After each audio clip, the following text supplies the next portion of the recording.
En el verano de 1970, bajo el abrasador sol mexicano, la selección brasileña cautivó a la afición mundial, creando una trayectoria increíble en el mundial. Fue el primer torneo televisado a color, y el amarillo y azul de la camiseta de la selección brillaron más que nunca. Con una generación de talentosos jugadores, apodada el equipo hermoso, desplegaron un estilo de juego apasionado y artístico, transformando el fútbol en una auténtica forma de arte, donde el concepto de juego bonito, fútbol hermoso, se redefinió a la perfección. No solo lograron el éxito definitivo de la Copa Jules Rimet, sino que también se convirtieron en una parte inolvidable de la memoria de toda la humanidad. Pero detrás de esos momentos gloriosos en el campo, se encontraban jugadores con destinos muy diferentes. Han pasado más de 50 años, y el tiempo ha marcado diferentes huellas en sus vidas. Algunos se convirtieron en reyes, otros en médicos. Algunos vivieron en reclusión y otros tuvieron que detener su camino en una tragedia repentina. Repasemos los altibajos de los jugadores que formaron el alma de esa generación dorada.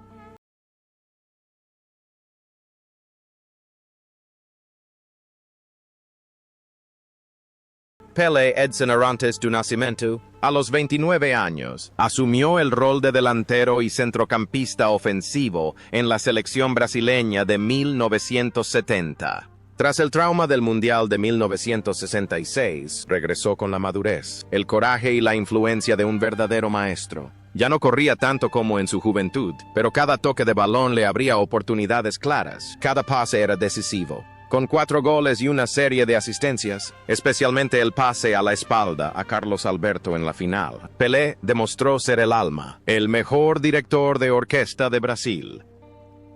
1970. Inteligente, sofisticado y de clase superior.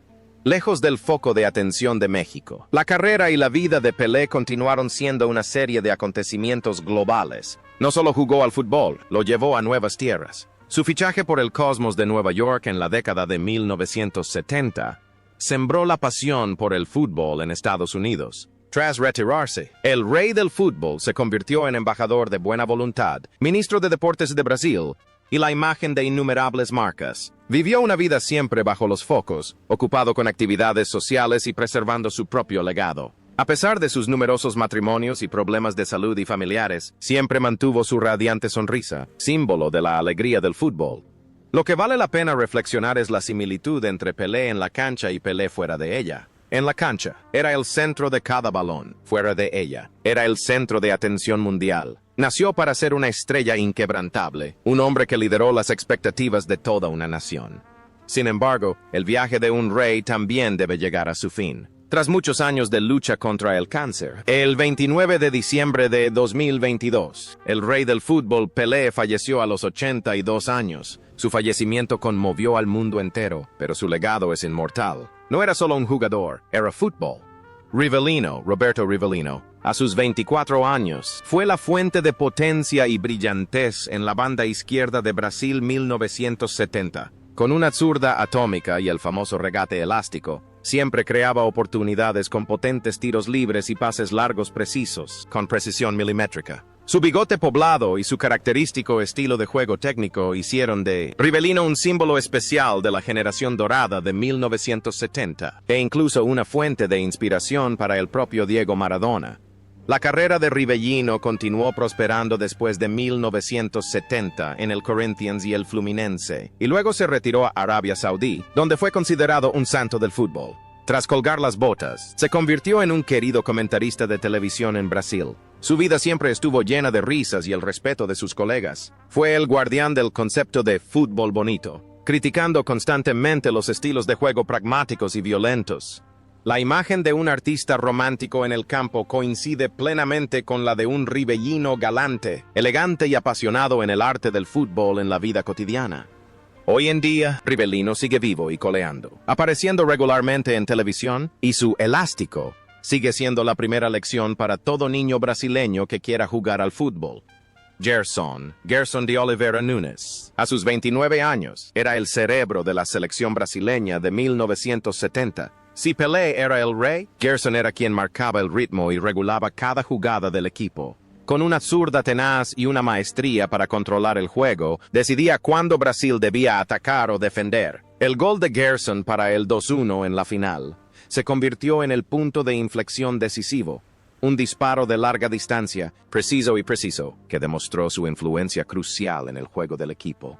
Tras su gloria, Gerson continuó como entrenador de mediocampo en clubes nacionales. Sin embargo, su vida también se vio envuelta en una famosa controversia en Brasil llamada Ley Gerson, originada por un anuncio de cigarrillos en el que participó, que transmitía el mensaje de que le gustaba tomar atajos para obtener beneficios. Le llevó muchos años explicar que siempre promovía la integridad. Tras retirarse, se convirtió en un famoso comentarista de radio. Su voz clara y su personalidad directa aún dominan los programas, como él controlaba los partidos.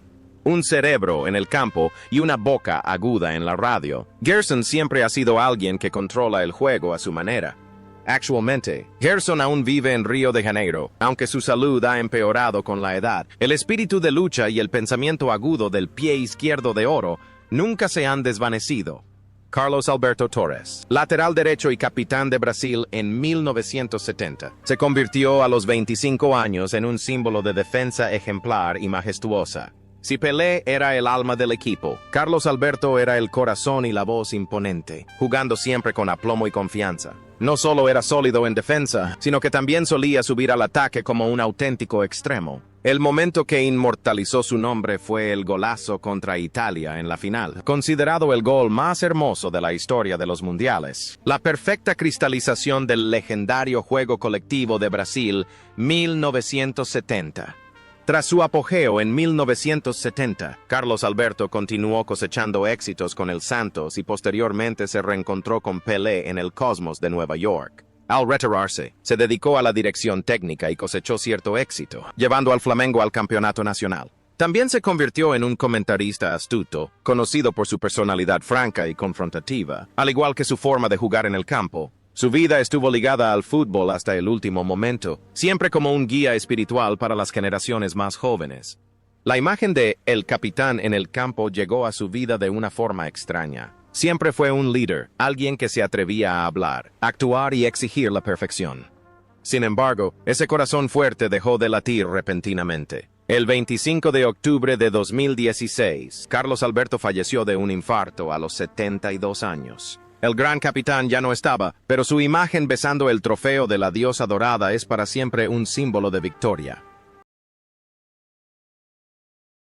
Everaldo Marques da Silva, a sus 25 años, fue un lateral izquierdo sólido y fiable para Brasil en 1970, equilibrando el ataque de Carlos Alberto en la banda contraria. Su estilo de juego era simple pero feroz y extremadamente efectivo, aportando estabilidad a la defensa. La estrella dorada en el escudo del gremio hoy rinde homenaje a Everaldo, el primer campeón del mundo del club. Everaldo estaba en la cima de su carrera, considerado el mejor lateral izquierdo de Brasil en aquel momento, y había comenzado su carrera política con el objetivo de ayudar a la comunidad empobrecida en la que nació. Su futuro parecía prometedor, tanto en fama deportiva como en estatus social. La solidez en el campo promete una vida sólida. Sin embargo, la tragedia golpeó con más brutalidad. El 27 de octubre de 1974, cuando su coche sufrió un terrible accidente, Everaldo falleció instantáneamente junto con su esposa e hija. Falleció a los 30 años, dejando tras de sí un estado de profunda conmoción. La estrella se extinguió en su máximo esplendor, dejando un dolor inconsolable en los corazones de la afición del gremio y de Brasil. Félix Mieli Venerando, a sus 32 años, fue el portero discreto pero fundamental de Brasil, 1970. Aunque a menudo subestimado en un equipo repleto de estrellas ofensivas, Félix, con su físico delgado pero reflejos rápidos, realizó paradas impresionantes. La más notable fue la que bloqueó el cabezazo de Lee, Inglaterra, manteniendo el ánimo del equipo. Era el portero silencioso, aguantando la mayor presión, pero garantizando la seguridad de todo el equipo. Tras el Mundial, Félix dejó de ser tan solicitado como sus compañeros. Se retiró y vivió una vida bastante difícil, trabajando como vendedor y director comercial para ganarse la vida. Siempre sintió tristeza en el corazón porque sentía que sus esfuerzos no eran debidamente reconocidos. Sin embargo, seguía siendo un padre y esposo dedicado, viviendo una vida honesta y sencilla. El destino de Félix parece ser el opuesto a la gloria del fútbol. Un campeón mundial que lucha por ganarse la vida. Un héroe silencioso que siempre lucha por el reconocimiento. pero esa lucha terminó. Félix falleció el 24 de agosto de 2012 a causa de un enfisema. Su fallecimiento finalmente hizo que los brasileños reconocieran y honraran el verdadero valor de las manos que una vez sostuvieron el sueño mundialista.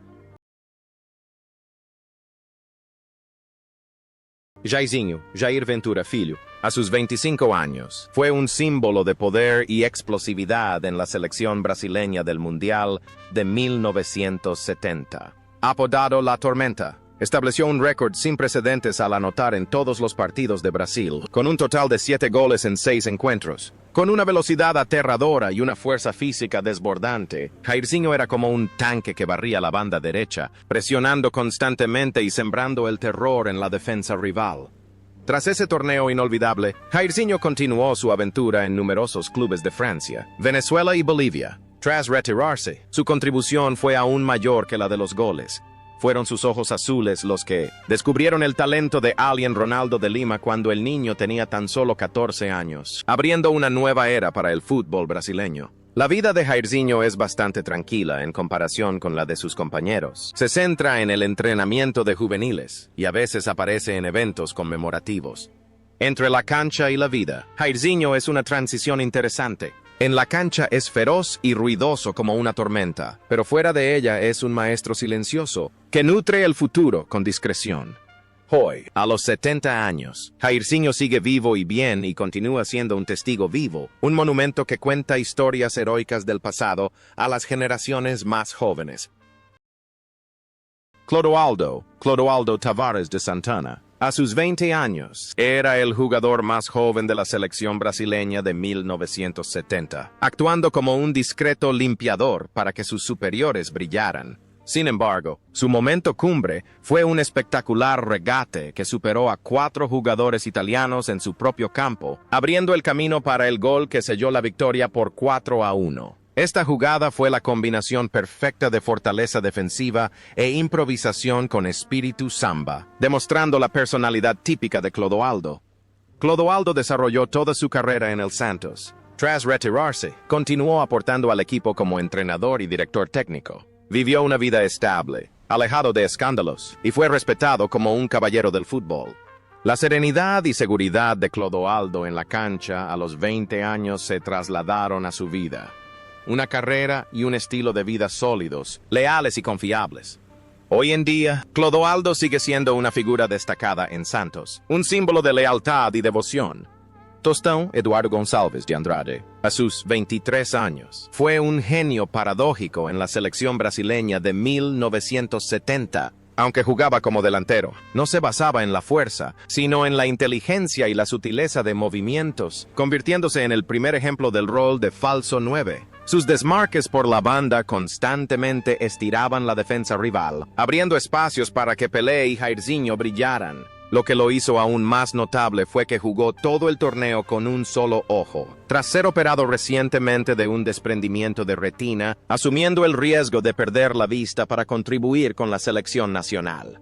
La tragedia y la fortuna de Tostão llegaron pronto. Apenas 3 años después de su gloria mundialista, a los 26 años, se vio obligado a retirarse debido a una lesión ocular recurrente, pero fue entonces cuando escribió otra historia extraordinaria. Tostão ingresó en la Facultad de Medicina, se recibió de médico y vivió recluido, rechazando toda atención futbolística durante décadas. Más tarde, regresó como uno de los comentaristas y periodistas de fútbol más perspicaces e intelectuales de Brasil. La conexión entre su rol en el campo y su vida es clara. Sabiduría. En el campo, usa su mente para jugar al fútbol, y fuera de él, la usa para sanar y escribir. Hoy, Tostão disfruta de su vejez, respetado no solo como una leyenda del fútbol, sino también como un gran intelectual, un filósofo del fútbol de pluma afilada. Hércules Brito Ruas, de 30 años, era un central sólido y considerado la roca de Brasil 1970. Con un estilo de juego fuerte y físico, Brito asumió las tareas difíciles y agresivas esenciales para frenar al rival en un equipo repleto de talentos. Fue él quien realizó el trabajo feo, pero importante, permitiendo que sus compañeros brillaran en el campo. Tras jubilarse, Brito se refugió en una vida más bien privada. No participó mucho en los medios ni en los entrenamientos de alto nivel, sino que optó por vivir una vida sencilla en Río de Janeiro. Estaba satisfecho con su aportación y rara vez aparecía en público. Su dureza y frialdad en el campo parecen reflejar su manera de afrontar la fama, dejarla atrás con decisión para encontrar la paz. Actualmente, Brito aún vive una vejez apacible, siendo uno de los últimos testigos vivos de la antigua línea defensiva de acero. Wilson Piazza, de 27 años, era centrocampista, pero sacrificó su posición para jugar de central en el Mundial de 1970 por el bien de la selección brasileña. Su adaptabilidad y sacrificio ayudaron a Brasil a contar con una defensa sólida que también dominaba el juego con el balón en los pies, convirtiéndose en un punto de partida eficaz para los ataques locales.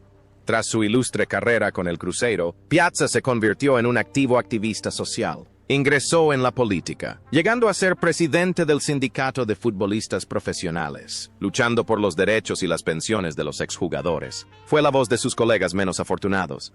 La persona que sabe sacrificarse en el campo se ha convertido en un defensor de los derechos de los demás en la vida real.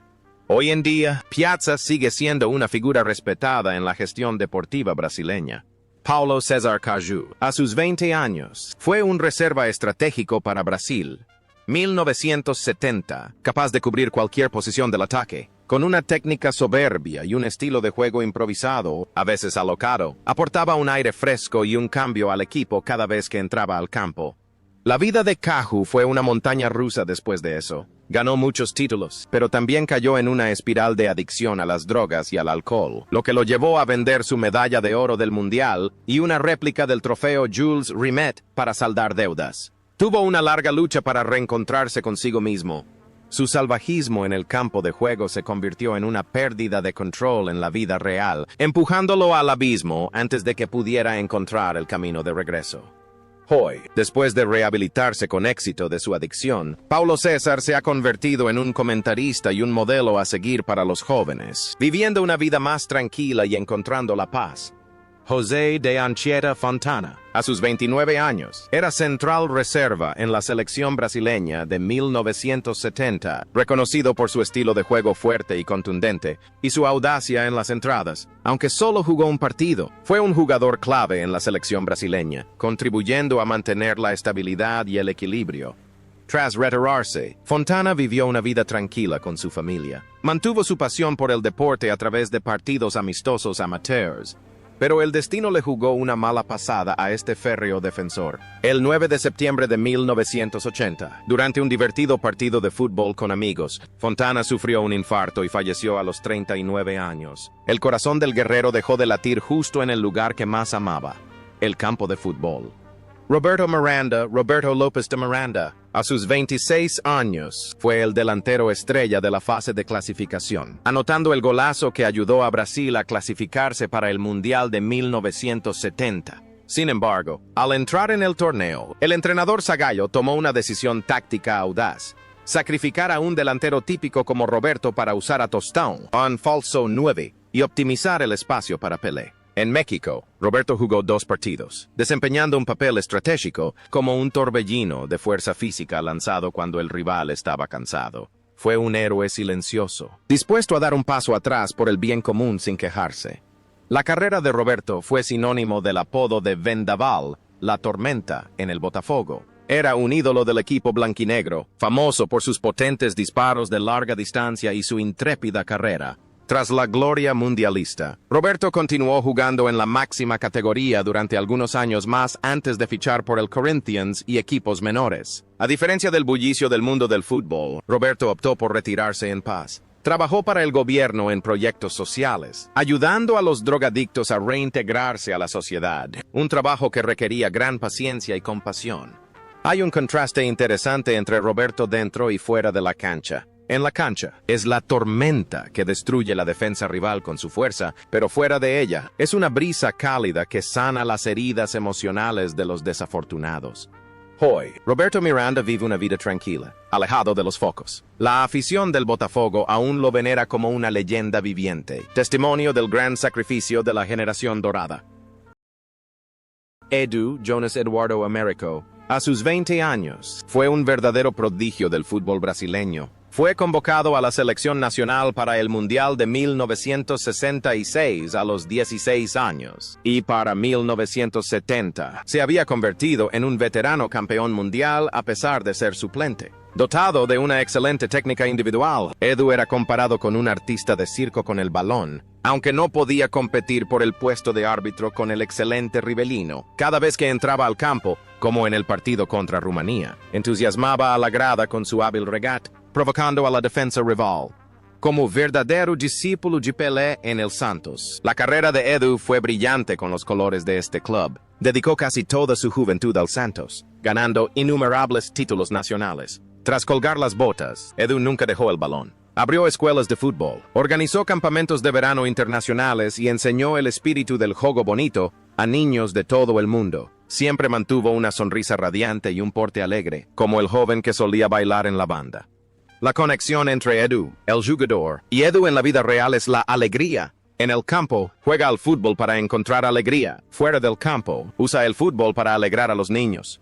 Hoy, Edu sigue sano y activo. Participa regularmente en partidos benéficos con la selección brasileña de veteranos y sus piernas mágicas parecen no querer descansar.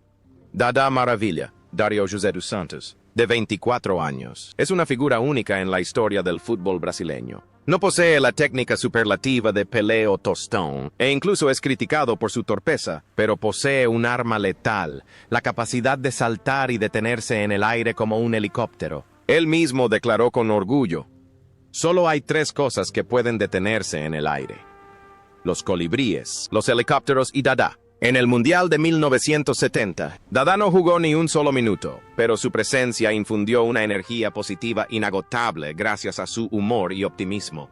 Tras el torneo, Dada se convirtió en un goleador legendario del Atlético Mineiro y del fútbol brasileño en general, anotando más de 900 goles en su carrera. Era conocido por sus declaraciones escandalosas, sus celebraciones excéntricas y su encantadora confianza. Tras retirarse, Dada aprovechó su elocuencia para convertirse en comentarista de televisión y una estrella del entretenimiento muy solicitada, convirtiendo su vida en un escenario de comedia donde era un actor principal muy querido. La imagen de un Dada flotante y ruidoso en el campo se ha aplicado a la perfección a su vida. Vive una vida liberal y brillante, y siempre sabe cómo hacer que se le mencione. Hoy en día, Dada Maravilla sigue siendo un rostro familiar en la televisión brasileña, un anciano jovial que relata sus gloriosas, a veces exageradas hazañas con una risa cordial. Emerson Leão, a sus 20 años, fue el portero más joven de Brasil y la segunda opción, detrás de Félix, en el Mundial de 1970. Aunque no jugó ni un solo minuto en México, entrenar con las leyendas lo ayudó a convertirse en uno de los mejores porteros de la historia brasileña. Leão era conocido por su estilo intrépido al entrar, sus reflejos felinos y su temperamento fogoso, acompañados de una disciplina férrea.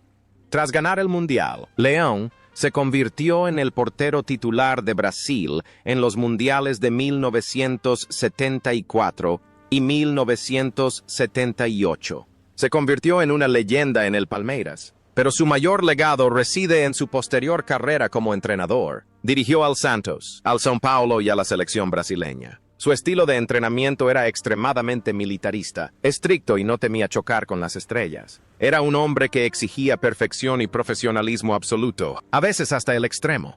La fiereza latente del joven portero en 1970 se transformó en una personalidad espinosa en la vida real. Leão siempre fue el que mandaba, un general difícil que siempre quería controlar todo lo que estaba a su alcance. Hoy, Leão se ha alejado del banquillo de los entrenadores y disfruta de una vida rural en su finca, pero cada vez que habla sobre el fútbol brasileño, los expertos todavía lo escuchan con respeto y un poco de reserva.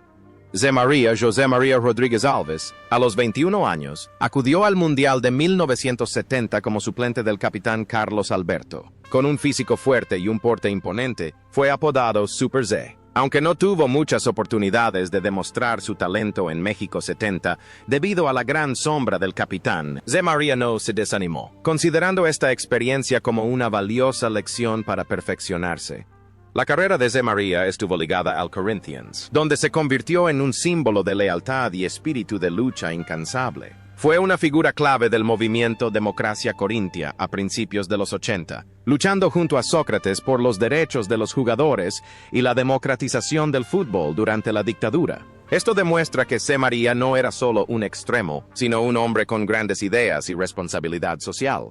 La tenacidad y resiliencia del pulmón de acero en la cancha reflejan una férrea voluntad de vida. Es un hombre que siempre corre sin parar, ya sea para centrar el balón o para luchar por lo que es justo. Actualmente, C. María trabaja en la prisión de la Fundación Casa, donde imparte clases de fútbol y educación del carácter a jóvenes con dificultades. Continúa su camino en un nuevo camino: sembrar semillas de bondad. Joel Camargo, a sus 23 años, era un central apuesto del Santos, que se distinguía por su aplomo, su cabeza alta y sus pocas entradas bruscas. En el Mundial de 1970, fue un suplente de calidad para la pareja de defensas centrales formada por Brito y Piazza, aunque no jugó ni un solo minuto. La medalla de oro del Mundial fue la culminación de la carrera de este joven prometedor. Al regresar de México, el futuro de Joel parecía prometedor, pero el destino le asestó un duro golpe. Tan solo un año después, en 1971, sufrió un grave accidente automovilístico mientras conducía. El accidente no le costó la vida en ese momento, pero sí le costó la vida a 2 mujeres que viajaban con él y le dejó lesiones psicológicas y físicas permanentes. Su carrera profesional se desvaneció. Atormentado por la culpa y el dolor, Joel se sumió en la adicción al alcohol y las drogas, vendiendo poco a poco sus gloriosos recuerdos, viviendo en la soledad y la pobreza. La vida glamurosa y elegante en el campo contrasta por completo con la vida marchita y trágica al volante. On error, un momento fatídico, le rompió la vida a alguien. Y entonces, ese doloroso viaje terminó. El 23 de mayo de 2014, apenas unas semanas antes del regreso del Mundial a Brasil, Joel Camargo falleció por insuficiencia renal a los 67 años. Falleció en silencio, en completo contraste con la estruendosa aclamación del Estadio Azteca ese año, dejando una triste huella en la epopeya de 1970. Otto Eduardo Roberto Stingen, a sus 23 años, fue el tercer portero de la selección brasileña en el Mundial de 1970. Era un joven del Corinthians de rostro atractivo y un estilo moderno para recibir el balón. Su convocatoria a la selección fue un importante reconocimiento a su talento, aunque solo jugó como suplente y no jugó. La experiencia adquirida en este histórico viaje fue invaluable para la carrera de Otto. Tras el Mundial, Otto continuó siendo un portero fiable del Corinthians durante varios años. Sin embargo, las lesiones de muñeca y hombro no duraron tanto como se esperaba. Se retiró bastante pronto y se dedicó a los negocios y la educación. Abrió escuelas de fútbol en São Paulo, centrándose en enseñar habilidades para la vida a niños a través del deporte. Optó por una vida privada, lejos de las controversias del mundo del fútbol. La serenidad de un portero le ha ayudado a Otto a avanzar con paso firme en su vida después del fútbol. No ha dejado que la gloria pasada lo ciegue, sino que la ha usado como base para construir su futuro. Hoy, Otto vive una vida cómoda y feliz con su familia. Es la prueba de que la gloria en la Copa Mundial puede ser solo un capítulo, pero no es toda la historia de la vida.